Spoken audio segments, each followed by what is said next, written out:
हर रोज एक नई कहानी देखने के लिए चैनल को सब्सक्राइब करें और बेल आइकन दबाना ना भूलें। ममता के पति हरिराम की मौत काफी बरस पहले हो गई थी। अब उसके पास गरीबी और अपनी 7 बेटियों सुधा, मधु, हीना, विनी और अनु, गौरी और सिनी के अलावा कोई नहीं था। ममता दिहाड़ी लगाकर थोड़ी बहुत पैसे कमाया करती थी। साथ ही अपनी माँ का हाथ बटाने के लिए सुधा और मधु भी आसपास के घरों का काम करने चली जाया करती थी। ऐसे ही सावन का महीना चल रहा था और हरियाली तीज का त्योहार आता है और ममता अपनी बेटियों को आवाज देती है। सुधा, मधु, हीना, गौरी, विनी, सिनी, अनु, कहाँ हो सब? यहाँ आओ। जी माँ, आ रहे हैं। हाँ जी माँ, कहिए। अरे बेटा, कहना क्या है मेरी राजकुमारियों, सावन का महीना चल रहा है और आज हरियाली तीज है, तो मैं तुम सबको कुछ देना चाहती हूँ। क्या माँ? रुको, अभी देती हूँ।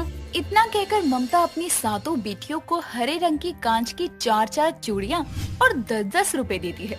ये देख सभी खुश हो जाती हैं और एक साथ कहती हैं, शुक्रिया माँ। अरे सदा खुश रहो मेरी राजकुमारियों। बेटा, तुम लोगों के लिए अच्छे नए कपड़े या कोई फल मिठाई तो नहीं ला सकती हूँ। मेरे पास बस ये 10-10 रुपए ही हैं, जो मैं काफी समय से तुम लोगों के लिए बचा रही थी, तो तुम इसी में अपनी तीज मना लो बेटा।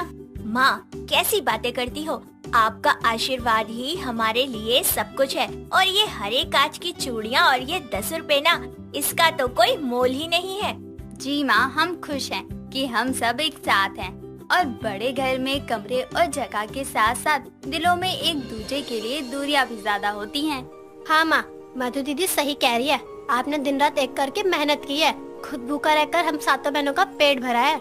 हाँ माँ, सुधा और मधु दीदी जैसे घर चलाने में आपका हाथ बटाती है ना, देखना ऐसे ही एक दिन मैं भी आपकी मदद करूँगी। अरे अकेले तुम क्यों? मैं भी करूँगी माँ की मदद। और माँ देखना, एक दिन मैं अपनी कमाई से आपको एक नई साड़ी ला कर दूंगी, बिल्कुल वैसी जैसे पिताजी ला कर दिया करते थे। अरे मेरी बेटियां तो बहुत सयानी हो गई। चलो अब दादी अम्मा जैसी बातें करना बंद करो और जल्दी से जाकर तीज के मजे लो। मुखिया जी ने गांव की सभी बेटियों के लिए पेड़ों पर झूले डलवाए हैं, जाओ जाकर झूला झूल लो।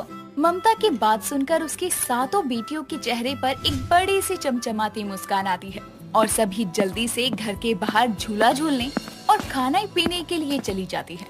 यूं ही वक्त गुजरता है और एक शाम जब ममता काम से घर आती है तो अपनी 7 बेटियों को एक साथ बैठकर हंसी ठिठोली करते हुए देखकर मन में कहती है, हे भगवान, मेरे घर में आंगन में खेल रही मेरी छोटी छोटी गुड़िया कितनी जल्दी जवान हो गई, कुछ पता ही नहीं चला।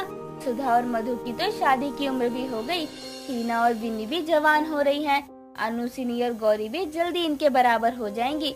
कैसे करूँ अपनी बेटियों के हाथ पीले? ममता ये सब सोच ही रही थी कि तभी मधु उसे आवाज देते हुए कहती है, माँ खाना बना दिया है, आ जाओ जल्दी से। आपकी पसंद का दाल भात बनाया है आज।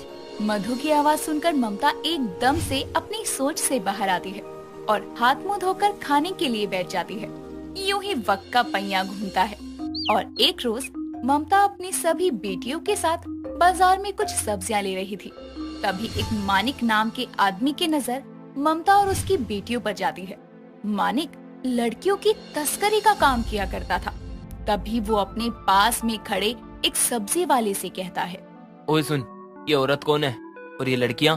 अरे ये तो ममता बहन है, यहीं रहती है पास में। बेचारी पर हालात और किस्मत की बुरी मार पड़ी है। 7 बेटियां पैदा करने के बाद बाप चल बसा। बेचारी घर चलाने के लिए दिहाड़ी लगाती है। बेटियां भी माँ का हाथ बटाने के लिए आसपास काम कर लेती हैं। भली है और गुणी है सभी। ये बात है। शादी नहीं हुई किसी की? अरे नहीं भाई, अपने खाने के दाने नहीं जुटा पाती अच्छे से तो शादी कहाँ कर पाएगी। चल ठीक है, जानकारी के लिए शुक्रिया भाई।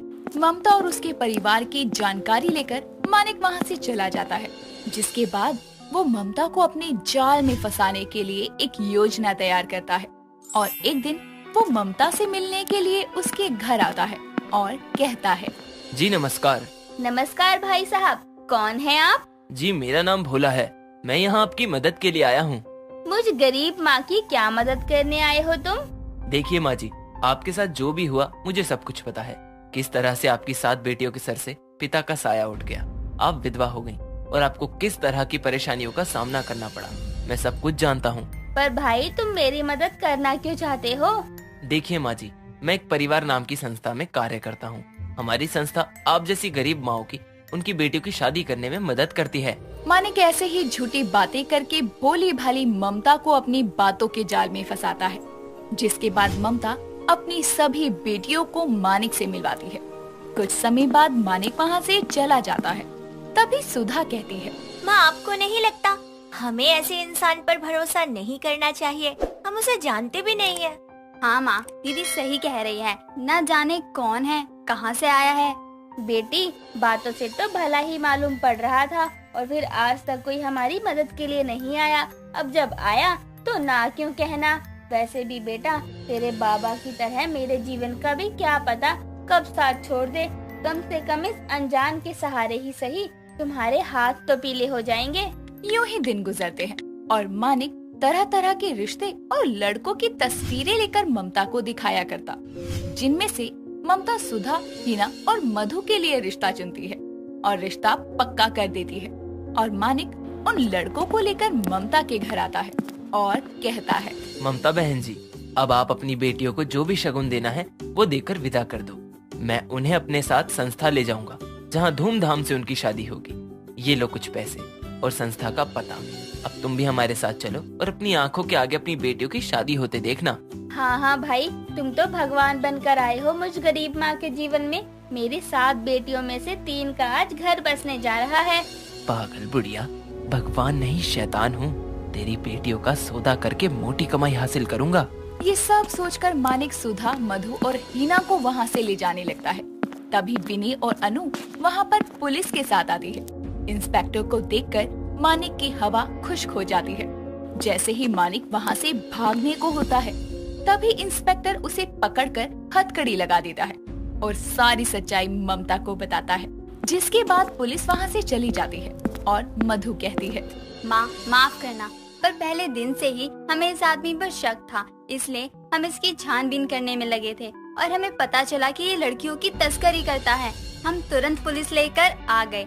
माँ माना कि हम गरीब माँ की 7 बेटियाँ हैं, पर दुनिया जमाने की परख हम सब में भी है। हाँ माँ, और माँ तुम चिंता क्यों करती हो? हम इतनी भी गई गुजरी नहीं है कि हमसे कोई बिहाई न करे। हम सब मिलकर कुछ न कुछ जरूर कर लेंगे। हम सबको एक दूसरे का सहारा चाहिए, ना कि किसी का एहसान चाहिए। हाँ बेटा, मैं भी ना जाने कैसे उस आदमी की बातों में आकर तुम सबकी जिंदगी बर्बाद करने चली थी। मेरी बच्चियों, हम सब मिलकर एक दूसरे की ताकत बनेंगे और अपने दम पर अपनी गरीबी से जीत हासिल करेंगे। ऐसे ही वक्त गुजरता जाता है और मधु, हिना, सुधा काम की तलाश में शहर जाती हैं, जहां तीनों बहनों को एक रेस्टोरेंट में खाना बनाने और सर्व करने का काम मिल जाता है। कुछ वक्त काम करने और पैसा कमाने के बाद ममता और उसकी 7 बेटियां मिलकर अपना खुद का ढाबा खोलती हैं और तरक्की हासिल करती हैं। करुणा अपनी 3 बेटियों, बड़ी बेटी ज्योति, छोटी बेटी पायल, मंझली बेटी कीर्ति के साथ रहती थी। अपने पति की मृत्यु के बाद उसने अकेले ही अपनी 3 बेटियों की जिम्मेदारी उठाई थी, लेकिन अपनी 3 बेटियों में से वो अपनी बड़ी बेटी ज्योति को ज्यादा पसंद नहीं करती थी, क्योंकि वो उसकी सौतेली बेटी थी। साथ ही वो उसकी दोनों बेटियों से ज्यादा सुंदर भी थी, जिसके चलते कोई जब भी उसकी बेटियों को लिए रिश्ता लेकर आता, सबसे पहले उसे ही पसंद कर लिया करता, जिसके चलते वो ज्योति को जल्दी से सबके सामने नहीं आने देती थी। ऐसे ही एक दिन सुबह के समय ज्योति घर की सफाई कर रही होती है, तभी उसकी पड़ोसन रूपाली हाथों में प्रसाद लेकर वहाँ आती है और उसे काम करते हुए देखकर कहती है, बेटी, तेरी सौतेली माँ ने तुझे सुबह से ही काम पर लगा दिया है। और तेरी बाकी बहनें कहाँ हैं? पक्का वो आराम से अपने कमरे में सो रही होंगी। नहीं आंटी जी, ऐसी बात नहीं है। वो क्या है ना कि वो रात भर पढ़ाई कर रही थी, इसलिए मैंने ही उन्हें नहीं जगाया। सोचा थोड़ा सो लेंगी तो आराम मिल जाएगा। वैसे भी तो मुझसे छोटी ही है ना। बेटी, तू कब अपनी आँखों से प्यार की पट्टी खोलेगी? वो तेरी सौतेली माँ है, तू उसके लिए जान भी निकाल देगी ना तो भी वो तुझे प्यार नहीं करने वाली। उसने तुझे पाला है इसलिए है ताकि तुझसे काम करवा सके। नहीं आंटी जी, ऐसी बात नहीं है। माँ तो माँ होती है। कम से कम माँ पापा के जाने के बाद किसी बड़े का हाथ तो है ना मेरे सिर पर, वही बहुत है। बेटी, मैं तुझे बचपन से ही देखती आ रही हूँ, तू बिल्कुल अपनी माँ पर गई है। तुम्हारे पिता ने ये सोचकर दूसरी शादी की कि तुम्हें कभी माँ की कमी महसूस न हो, लेकिन शायद माँ का प्यार तेरे नसीब में ही नहीं है, तभी तो तुझे ऐसी सौतेली माँ मिली है। नहीं आंटी जी, ऐसी बात नहीं है, माँ मुझे बहुत प्यार करती है। बेटी, वो तो मैं बचपन से देखती आ रही हूँ कि वो तुझसे कितना प्यार करती है। उसने अपनी बेटियों के आगे तुझे पढ़ने नहीं दिया, हमेशा घर के कामों में लगाए रखा, और अभी भी अपनी लड़कियों के लिए अच्छा रिश्ता ढूंढ रही है, लेकिन बड़ी होने के बाद भी तेरी शादी की बात नहीं कर रही है। तू मान ना मान, तेरी विधवा माँ को तुझसे कोई लगाव नहीं है। आंटी जी, आप बेवजह ही परेशान हो रही हैं। कोई बात नहीं बेटी, मैं तो तुझे ये प्रसाद देने आई थी, लेकिन तुझे ऐसे काम करता हुआ देखकर रहा नहीं गया, इसलिए इतना बोल गई, माफ करना मुझे। रूपाली इतना कहकर वहाँ से चली जाती है। तभी करुणा वहाँ आती है और रूपाली को अपने घर से जाते हुए देखकर ज्योति से कहती है, ये यहाँ क्यों आई थी इतनी सुबह सुबह? जरूर तुझे ही कोई पाठ पढ़ाने आई होगी। नहीं माँ, आंटी तो सिर्फ प्रसाद देने आई थी। वो किसी मंदिर गई थी घूमने के लिए, तो वही प्रसाद मोहल्ले में बांट रही थी। अच्छा ठीक है, लेकिन इनसे थोड़ा दूर रहा कर, वरना ये पाठ पढ़ाकर तुझे भी बिगाड़ देंगी। और सुन, अगर तेरी ये सफाई का काम पूरा हो गया हो तो थोड़ा किचन में भी नजर डाल ले और कुछ बना ले अच्छा सा।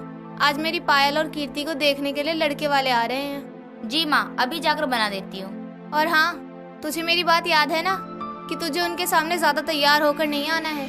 जी माँ, मुझे याद है, मैं सब कुछ नहीं करूँगी जिससे आपको परेशानी हो। ज्योति इतना कहकर वहाँ से चली जाती है और अपने किचन के कामों में लग जाती है। कुछ समय बाद एक देवयानी नाम की औरत अपने दोनों लड़कों के साथ करुणा के घर आती है और सभी लोग आपस में बैठकर बात कर रहे होते हैं। तभी ज्योति उनके लिए चाय नाश्ता लेकर आती है, जिसे देखकर लड़के की माँ देवयानी कहती है, करुणा जी, आपकी बेटी तो बहुत सुंदर है, बिना किसी मेकअप और अच्छे कपड़ों के भी कितनी प्यारी लग रही है। शायद इसे ही कहते हैं सादगी। इसकी सुंदरता तो मेरी बेटी के लिए श्राप बन गई है। जो भी आता है इसे ही पसंद कर लेता है। आपको गलतफहमी हो रही है, ये वो लड़की नहीं है। लड़की तो अभी तैयार हो रही है, बस ये नौकरानी है इस घर की। वो माफ कीजिए, ये चाय लेकर आई तो मुझे लगा यही लड़की है। कोई बात नहीं, आप बस थोड़ी देर बैठिए। ज्योति, तुम जाओ, दोनों को लेकर आओ, देखो वो तैयार हुई कि नहीं। जी मैं बस अभी लेकर आती हूँ। ज्योति इतना कहकर पायल और कीर्ति को बुलाने के लिए उनके कमरे में जाती है और उन्हें गुस्से में चुपचाप बिना तैयार हुए बेड पर बैठी देखकर उनसे कहती है, पायल, कीर्ति, तुम दोनों ऐसे आराम से क्यों बैठी हुई हो? नीचे चलो, और देखो अभी तक तुम दोनों तैयार भी नहीं हुई हो। दीदी, हम नीचे नहीं जाएंगे। और क्यों जाएं? बड़े आप हो, पहले शादी आपकी होनी चाहिए ना। लेकिन माँ तो आपको हमेशा एक सौतेली बेटी ही समझती है। पायल दीदी सही कह रही है, और वैसे भी मैं घर में सबसे छोटी हूँ, तो मुझे भी शादी नहीं करनी है। अब ये समय नहीं है ये सब बात करने का। तुम दोनों जल्दी तैयार होकर मेरे साथ चलो नीचे। नहीं, हम नहीं जाएंगे। तुम लोग ऐसा क्यों कर रही हो? जरा माँ के बारे में सोचो, जिन्होंने विधवा होकर अपनी तीनों बेटियों को अकेले इतना बड़ा किया है। अगर वो उनका घर बसते हुए देखना चाहती है तो क्या बुराई है? दीदी, 3 नहीं 2 बोलिए, क्योंकि उन्होंने आज तक आपको बेटी होने का कौन सा हक दे दिया है? बड़े होने के नाते पहले शादी आपकी होनी चाहिए, वो हक भी आप छीन रही हैं। ठीक है, अगर तुम लोग यही चाहती हो ना कि मेरी वजह से तुम्हारी शादी फिर से टूट जाए और माँ मुझे फिर सुनाए, तो मत आओ, मैं जा रही हूँ नीचे। नहीं, रुकिए दीदी, हम लोग आपके साथ चलने के लिए तैयार हैं। कुछ समय बाद पायल और कीर्ति तैयार होकर ज्योति के साथ नीचे जाती हैं और लड़के वालों से मिलती हैं, जिन्हें देखने के बाद देवयानी कहती है, करुणा जी, दोनों बेटियों से ज्यादा सुंदर तो आपकी नौकरानी है, लेकिन कोई बात नहीं, फिर भी अच्छी पढ़ी लिखी है, हमारे दोनों लड़कों का आगे साथ दे पाएगी, इसीलिए मेरी तरफ से ये रिश्ता पक्का है। लेकिन जो भी है मैं साफ साफ बोलती हूँ, करुणा जी की देने लेने में कोई कमी नहीं होनी चाहिए। देवयानी जी, आप बिल्कुल चिंता मत करिए, मैं देन लेन में कोई कमी नहीं रखूंगी, बस ये शादी ठीक से हो जाए। वैसे भी इस विधवा माँ के पास जो भी है इन बेटियों का ही है। ये हुई ना बात, आप शादी की चिंता मत करिए, मैं जल्दी ही शादी की डेट निकाल कर आपको फोन करती हूँ। देवयानी इतना कहकर अपने दोनों लड़कों को लेकर वहाँ से चली जाती है। ऐसे ही कुछ समय और बीतता है और समय के साथ दोनों परिवार वाले मिलकर शादी की डेट फिक्स कर देते हैं और शादी की तैयारियों में लग जाते हैं। कुछ समय बाद तय की तारीख पर करुणा अपनी दोनों बेटियों की शादी बड़े धूमधाम से कर देती है। ऐसे ही कुछ समय और बीतता है। तभी एक दिन सुबह के समय करुणा हॉल में बैठी चाय पी रही होती है। तभी उसकी दोनों बेटियां अपना बैग लेकर घर आती हैं, जिन्हें देखकर वो कहती है, क्या बात है बेटियों, आज तुम लोग बहुत सारा सामान लेकर आई हो। लगता है अपनी माँ के पास बहुत दिनों के लिए रहने आई हो।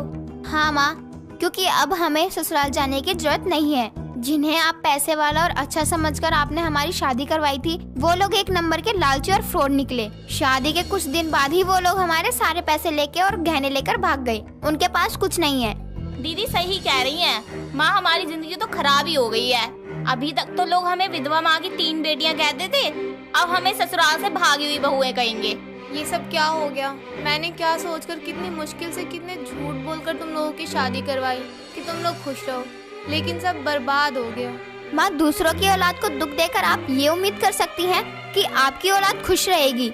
हमारी शादी करवाने के लिए आपने ज्योति दीदी को नौकरानी तक बना दिया और बड़े होने के बाद भी आज तक उनकी शादी नहीं करी। उनके लिए आपके पास पैसे नहीं है। आज तक उनको नौकरानी ही बना कर रखा हुआ है, सिर्फ इसलिए क्योंकि वो आपकी सौतेली बेटी है। बल्कि सबसे ज्यादा इज्जत वही करती है आपकी माँ। लेकिन आपने माँ होने का कौन सा फर्ज निभाया है? शायद तू सही कह रही है बेटी। मैंने उस मासूम के साथ बहुत नाइंसाफी करी है। शायद इसलिए मेरी खुद के बच्चों के साथ इतना बड़ा धोखा हुआ।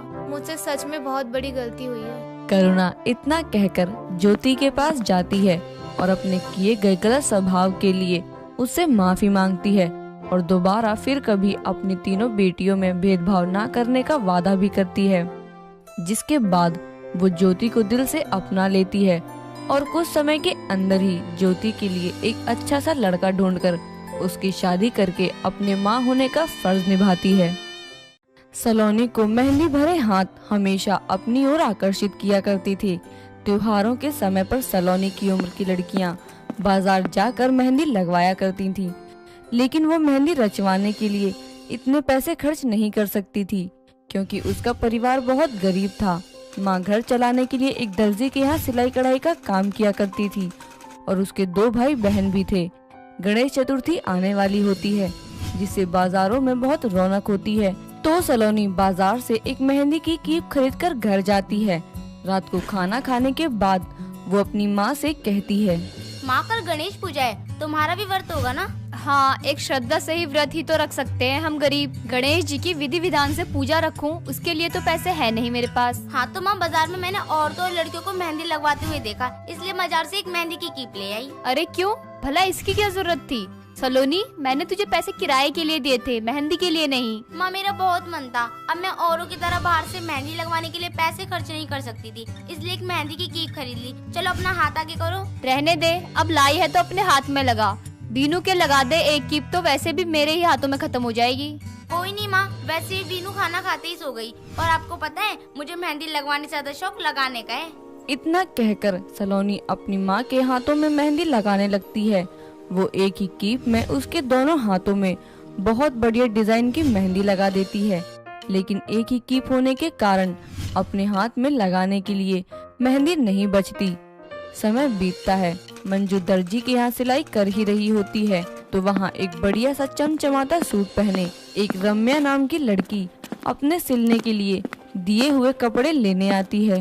मैडम आपका सूट तैयार है, बस प्रेसिंग हो रही है, थोड़ी देर रुक जाइए, आप अभी लाके देता हूँ। तभी अपने सूट का इंतजार करते हुए राम्या इधर उधर देख रही होती है तो उसकी नजर कपड़े सिल रही मंजू के हाथों पर पड़ती है।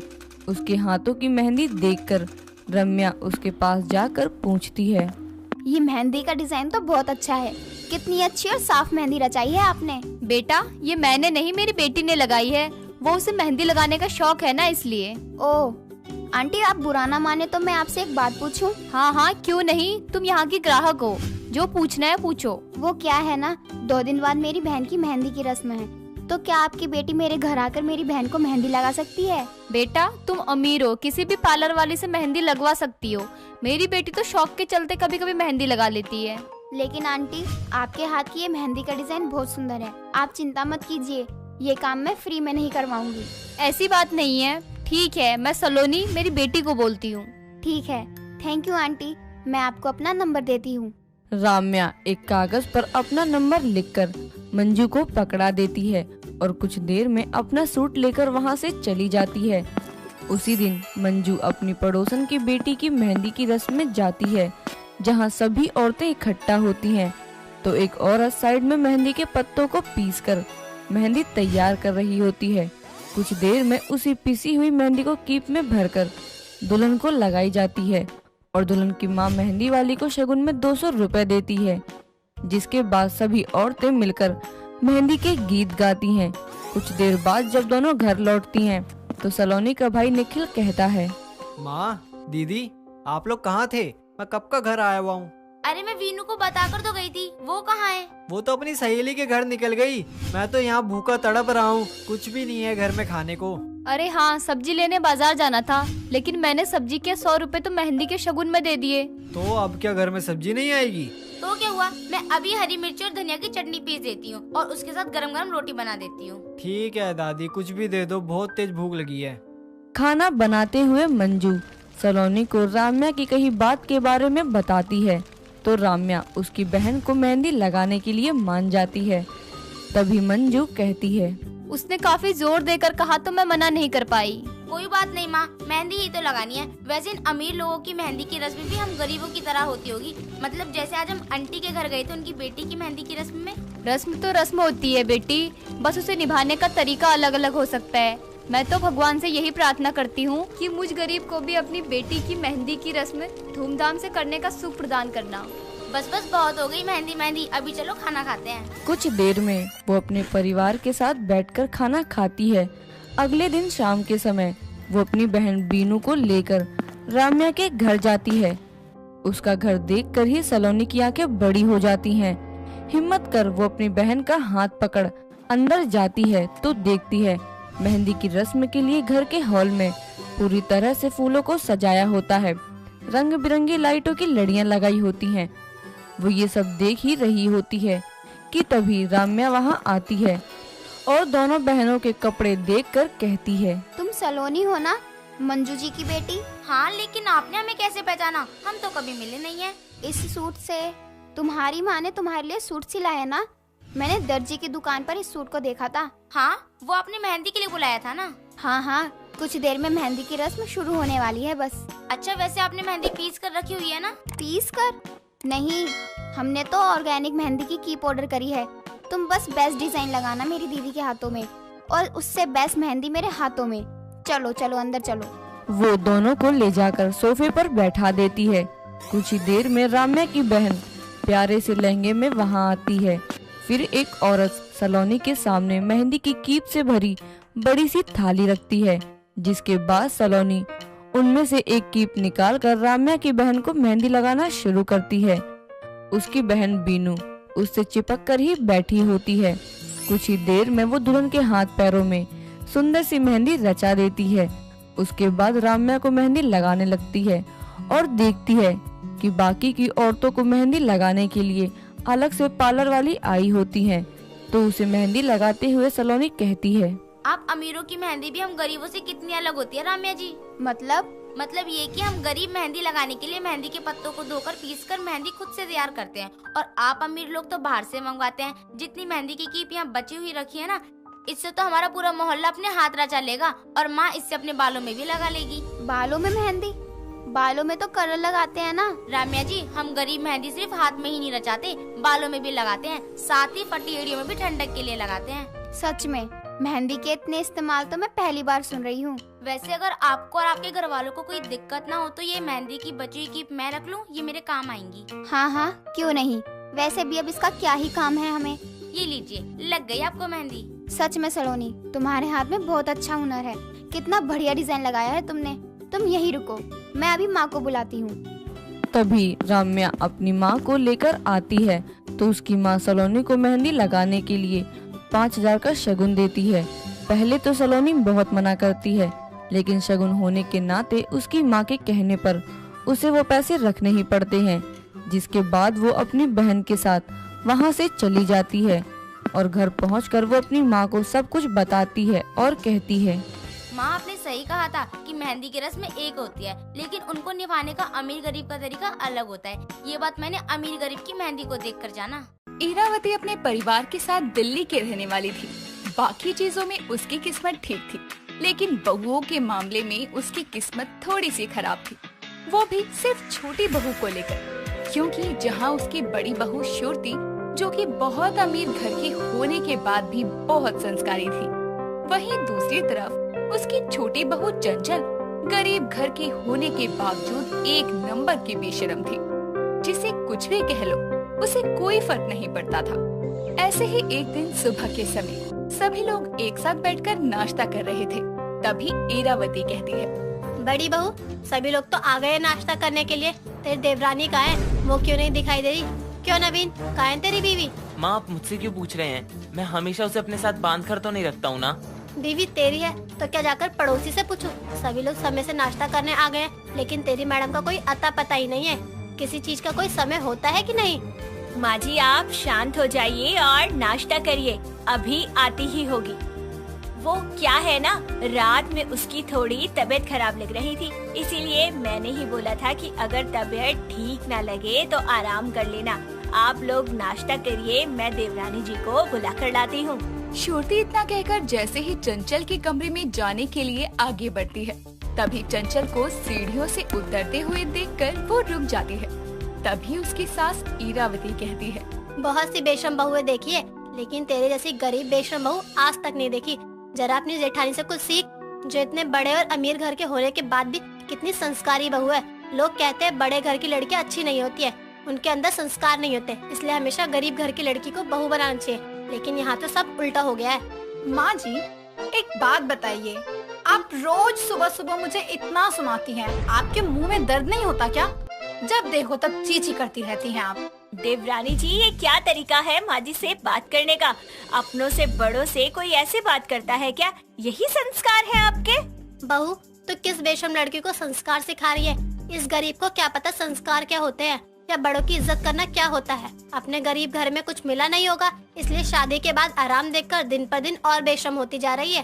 देखिए माँ जी, आप ये बार बार मुझे बेशरम बहू का ताना मत मारिए। आपको मुझसे ज्यादा परेशानी हो रही है तो मुझसे बात मत करिए और रहिए अपनी अमीर संस्कारी बहू के साथ। वो तो रहूंगी ही, जो जैसा होगा वैसे ही कहा जाएगा ना। ठीक है, फिर कहते रहिए माँ जी, मुझे कोई फर्क नहीं पड़ता। जेठानी जी, मुझे खाना दीजिए, भूख लगी है। हाँ ठीक है, आइए आप लोग भी साथ में बैठकर नाश्ता कीजिए। रहने दीजिए भाभी, भर गया पेट सुबह सुबह ये ड्रामा देखकर। भगवान ही जाने कितनी बेशरम बहू है मेरी। अरे तुझे कितनी बार समझाया है, हमारे घर में सब नहा धोकर पूजा करके ही खाना खाते हैं, लेकिन तू रोज बिना नहाए धोए आकर डाइनिंग टेबल पर बैठ जाती है। पता है माँ जी, अब मुझे सुबह सुबह नहाने की आदत नहीं है। मुझे भूख लगी है तो मुझे खाने दीजिए। चलिए माँ जी, आप भी नाश्ता कर लीजिए। नहीं बहू, रहने दे तू अब नाश्ता, मेरी इस गरीब बेशरम बहू को ही करवा, बेचारी को कभी मिला तो होगा नहीं। ईरावती इतना कहकर बिना नाश्ता किए वहाँ से चली जाती है, जिसके कारण और घर वाले भी बिना नाश्ता किए ही चले जाते हैं। लेकिन चंचल को इस बात से कोई फर्क नहीं पड़ता। सबके जाने के बाद वो बेशर्मों की तरह आराम से बैठकर नाश्ता करना शुरू करती है। ऐसे ही कुछ समय और बीतता है। तभी एक दिन ईरावती हॉल में बैठकर टीवी देख रही थी। तभी उसकी पड़ोसन मीरा बहुत सारी साड़ियाँ लेकर उसके घर आती है और कहती है, देख ईरावती, ये सब साड़ियाँ कैसी हैं? मेरे मायके से मिली हैं मुझे। क्या बात है मीरा, सारी साड़ियाँ बहुत सुंदर है। वैसे ये बात तो है, तेरे घर वाले तुझसे आज भी बहुत प्यार करते हैं, इसलिए जब भी तू वहाँ जाती है इतना सारा सामान लेकर आती है। हाँ वो तो है, बेशक मैं जल्दी नहीं जाती हूँ, लेकिन जब भी जाती हूँ वो लोग हर बार की कमी पूरी कर देते हैं। अरे तो क्यों नहीं करेंगे, माँ बाप होते ही ऐसे हैं, जिनके लिए बच्चे कभी बड़े नहीं होते। और मैं तो बस यही समझती हूँ कि तू किस्मत वाली है, जो तुझे आज भी मायके वालों का सुख नसीब हो रहा है। मुझे तो वो भी नहीं हुआ। ईरावती और मीरा आपस में बातें कर ही रहे थे कि तभी उसकी दोनों बहुएं वहाँ चाय नाश्ता लेकर आती है। और जैसे ही चंचल की नजर मीरा की साड़ियों पर जाती है तो उन्हें देखकर वो कहती है, हाय आंटी जी, आपकी साड़ी तो बहुत ही सुंदर है, एक से बढ़कर एक है, दिल करता है सारी ही ले लूं। सच में तुम्हें मेरी साड़ियाँ इतनी पसंद आई हैं तो ले लो, जो भी तुम्हें पसंद हो। नहीं नहीं आंटी जी, ऐसी बात नहीं है, साड़ियाँ बहुत अच्छी हैं, लेकिन हमें नहीं चाहिए, हमारे पास बहुत है। माँ जी ने हमें बहुत सारी साड़ियाँ दिलाई हैं। क्या जेठानी जी, अब जब आंटी जी इतना कही रही हैं, तो ले लेते हैं ना। वैसे भी ये सिर्फ हमारी पड़ोसी थोड़ी ना है, ये तो माँ जी की दोस्त भी है, उसके नाते ही हम इनकी बहू हैं, तो हमें ले लेना चाहिए। वैसे भी मैं बहुत गरीब बहू हूँ इस घर की, मेरे पास कुछ भी नहीं है, हे भगवान, ये तो सच में तैयार हो गई मेरी साड़ियाँ लेने के लिए। कितनी गरीब बेशरम बहू है। मैंने तो ऐसे ही बोला था, लेकिन ये तो सच में तैयार हो गई। देखिए, आंटी जी ने एक बार भी मना नहीं किया। इसका मतलब वो भी यही चाहती हैं। अब आपको नहीं लेना तो आप मत लीजिए जेठानी जी। आपके हिस्से की भी मैं ही ले लेती हूँ, क्योंकि सारी साड़ियाँ बहुत सुंदर हैं। दे दीजिए ना आंटी जी। चंचल के इस तरह से सबके सामने साड़ियों को लेकर बेशर्मी दिखाने पर इरावती को गुस्सा आता है, लेकिन वो पड़ोसन के सामने कुछ नहीं बोलती। थोड़ी देर बाद मीरा ना चाहते हुए भी चंचल को अपनी साड़ियों में से कुछ साड़ियाँ देकर वहाँ से चली जाती है, जिसके बाद इरावती उसे बहुत सुनाती है, लेकिन चंचल पर उसकी बात का भी कोई असर नहीं होता। ऐसे ही कुछ समय और बीतता है। तभी एक दिन शाम के समय सभी घर वाले तैयार होकर अपने रिश्तेदार के यहाँ पार्टी में जाते हैं, जहाँ पहुँचने के बाद चंचल शुरुती से कहती है, जेठानी जी कितनी बड़ी पार्टी है और यहाँ तो सब कुछ एक साथ है। आज तो बहुत मजा आएगा पार्टी में। हाँ देवरानी जी, बड़े लोगों की पार्टी है और पार्टी में सब कुछ एक साथ ही मिलता है। लेकिन हाँ प्लीज, यहाँ कुछ ऐसा मत करना कि माँ जी को आपको सुनाने का मौका मिल जाए। छोटी बहू, मैं तुझे आखिरी बार समझा रही हूँ। आज तूने अपनी कोई गरीब बहू वाली बेशर्मी दिखाई तो मुझसे बुरा कोई नहीं होगा।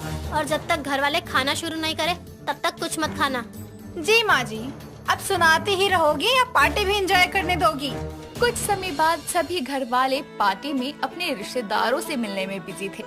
चंचल घूमते घूमते पार्टी हॉल के बाहर निकलती है, जहां उसकी नजर पार्टी हॉल के सामने हो रहे भंडारे पर जाती है, जिसे देखकर उससे रहा नहीं जाता और वो पार्टी हॉल से निकलकर भंडारे की लाइन में लगकर खाना शुरू कर देती है। थोड़ी देर बाद चंचल के सभी घर वाले अपने रिश्तेदारों से बात करते हुए पार्टी हॉल से बाहर आते हैं। तभी उसके देवर अमित की नजर चंचल पर जाती है और वो सभी लोगों के साथ उनके पास जाकर उस पर हंसते हुए कहता है, क्या बात है भाभी जी, अगर आपको इतनी भूख लगी थी तो हमें बता देती, हम आपको खाना खिला देते।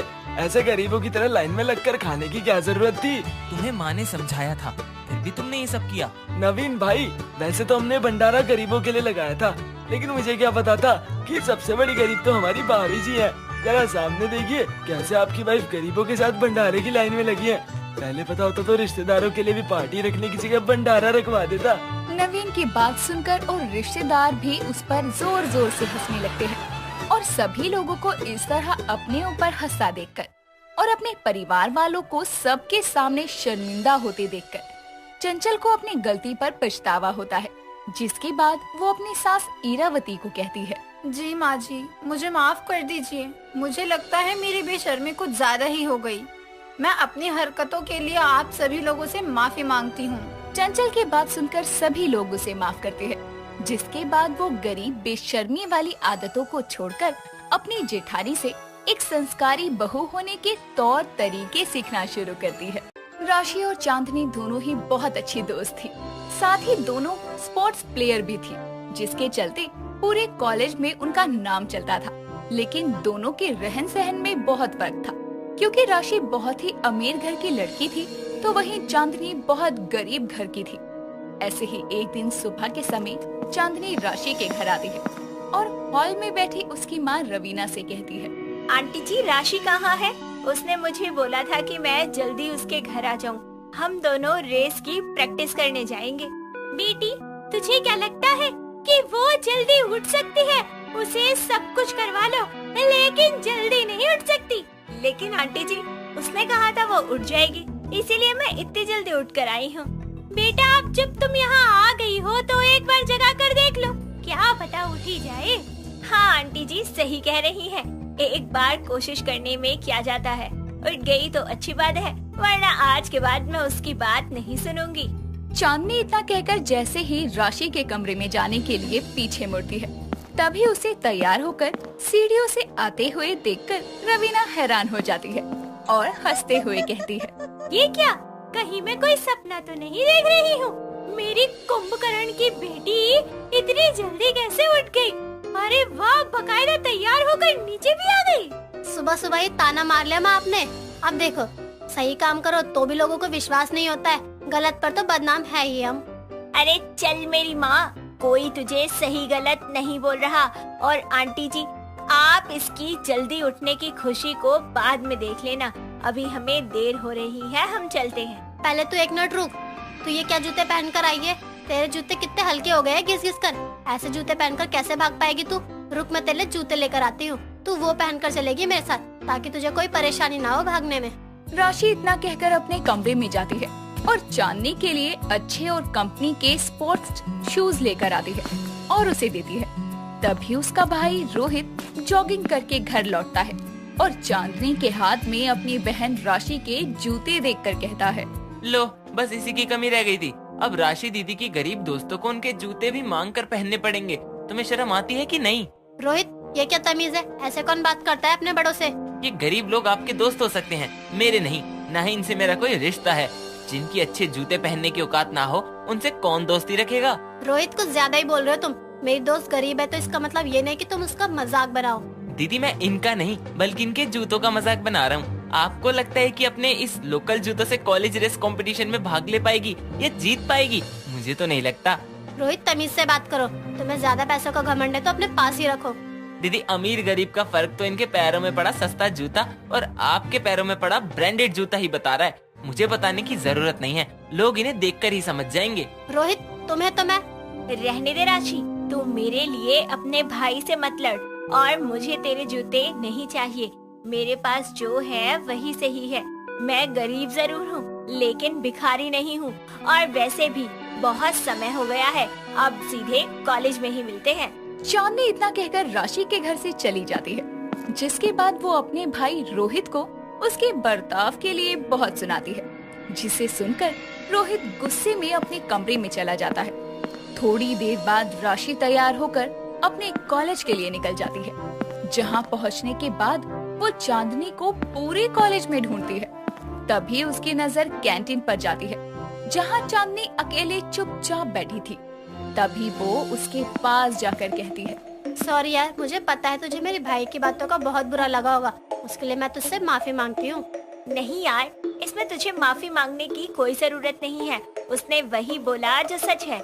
मेरी हैसियत तुझसे बराबरी करने की नहीं है, फिर चाहे जूते में हो या किसी और चीज को लेकर। पागल है तू, ये क्या बातें कर रही है?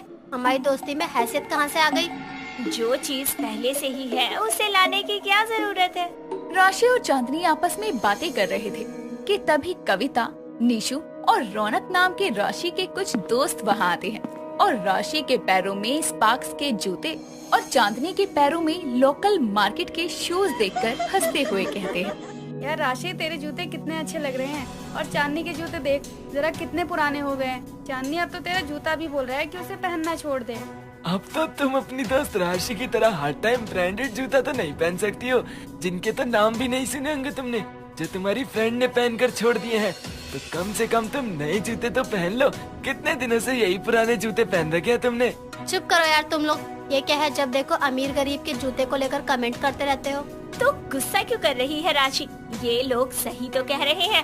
वो कहावत तो तूने सुनी है ना कि इंसान की औकात उसके जूते देखकर मालूम हो जाती है, जैसे मेरी गरीबी मेरे जूतों से साफ मालूम नजर आती है।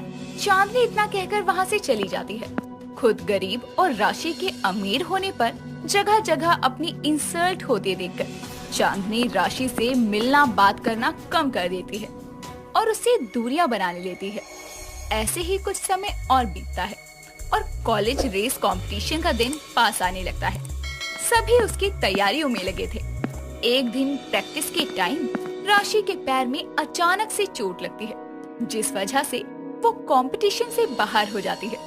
तभी वो अपनी दोस्त चांदनी को देखकर खुश थी। ऐसे ही कुछ समय और बीतता है और फाइनली रेस कंपटीशन का दिन आता है। सभी पार्टिसिपेंट ग्राउंड में पहुंच जाते हैं सिवाय चांदनी के।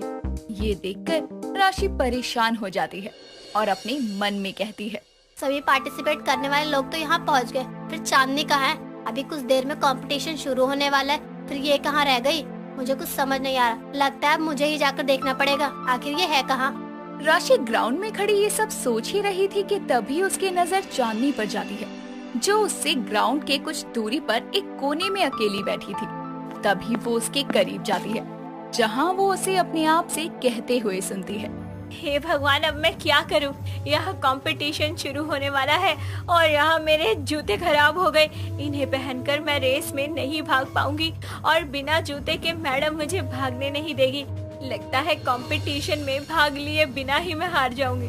चांदनी की सारी बातें सुनने के बाद राशि चांदनी से बिना कुछ कहे अपनी कॉलेज की स्पोर्ट्स मैडम सरिता के पास जाती है और उन्हें सारी बात बताते हुए अपने जूते देती है, जिसके बाद वो चांदनी के पास जाकर कहती है, चांदनी, तुम यहाँ क्यों बैठी हुई हो? वहाँ कंपटीशन शुरू होने वाला है। मैडम, मेरे पास जूते नहीं है, इसलिए मैं कंपटीशन में नहीं भाग सकती हूँ। मेरे जूते खराब हो गए हैं। बस इतनी सी बात? तुम जाओ चेंजिंग रूम में, एक जूते रखे होंगे वहाँ, जल्दी से उसे पहनकर ग्राउंड में आओ। हम कंपटीशन में पार्टिसिपेट करने वाले बच्चों के लिए एक्स्ट्रा रखते हैं। थैंक यू मैडम, आपको नहीं पता आपने आज मेरी कितनी बड़ी मदद की है। चांदनी इतना कहकर जल्दी से चेंजिंग रूम में जाकर जूते पहनकर कंपटीशन ग्राउंड में आती है। थोड़ी देर बाद रेस शुरू होती है और कुछ ही समय में चांदनी सबसे आगे निकल जाती है और रेस का कंपटीशन जीत जाती है, जिसके बाद वो अपनी जीत की ट्रॉफी लेकर अपनी मैडम के पास जाती है और कहती है, मैडम, अगर आज आप नहीं होती तो मैं ये कंपटीशन कभी नहीं जीत पाती। Thank you ma'am. मैंने कुछ नहीं किया, ये सब तुम्हारी फ्रेंड राशि ने किया है। ये जूते उसी ने दिए हैं। ऐसी दोस्त तो किस्मत वालों को मिलते हैं। सरिता की बात सुनकर चांदनी को अपनी गलती का एहसास होता है, जिसके बाद वो अपनी दोस्त राशि के पास जाती है और अपने बिहेवियर के लिए उससे माफी मांगती है और साथ ही अपनी जीत की ट्रॉफी को भी उससे शेयर करती है। दोस्तों, अगर आपको ये कहानी पसंद आई तो इसे लाइक करें, शेयर करें और कमेंट करके बताएं कि कहानी में आपको सबसे अच्छा क्या लगा।